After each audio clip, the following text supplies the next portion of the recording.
Alright, I'm introducing the Tenjin tablets learning system. So I'm unboxing the system. So after opening the box, the welcome letter is at the top, and if you look down to the bottom, this is the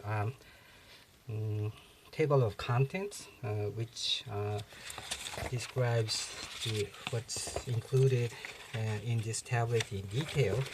And if I look down to the bottom, I can see the actual tablet.